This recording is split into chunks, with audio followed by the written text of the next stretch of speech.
નમસ્તે, કેમ છો બધા? મજામાં? ભાઈ ચાલો ને આજે આપણે એક એવું ગીત સાંભળીએ કે જેમાં બગીચામાં એક પરીબેન આવ્યા હતા. તેમણે કેટલો સરસ મજાનો બોધપાઠ આપ્યો એ આ ગીતમાં જ સાંભળીએ. આ ગીત કવયિત્રી હંસાબેન શંકરલાલ પાઠકે લખ્યું છે અને બા ગીત ગાય છે એવા બાળ કાવ્યોના સંગ્રહમાંથી લીધેલું છે. તો ચાલો આપણે સાંભળીએ. આપ સાંભળી રહ્યા છો શાબ્દીના સ્વરમાં. બાગ બગીચે ફરવા ગયા તા, પરીબેનને મળવા ગયા તા. બાગ બગીચે ફરવા ગયા તા, પરીબેનને મળવા ગયા તા.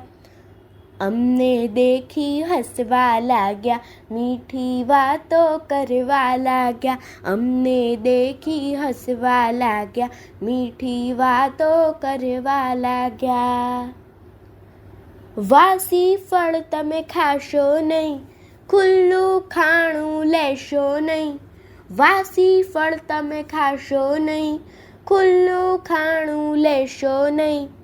ગંદા કપડાં પહેરશો નહીં, નાયા વિના રહેશો નહીં. ગંદા કપડાં પહેરશો નહીં, નાયા વિના રહેશો નહીં. નખ દાંત જો રાખશો સાફ, ડાયા ડમરા લાગશો આપ. નખ દાંત જો રાખશો સાફ, ડાયા ડમરા લાગશો આપ. ડાયા ડમરા લાગશો આપ. અસ્તુ.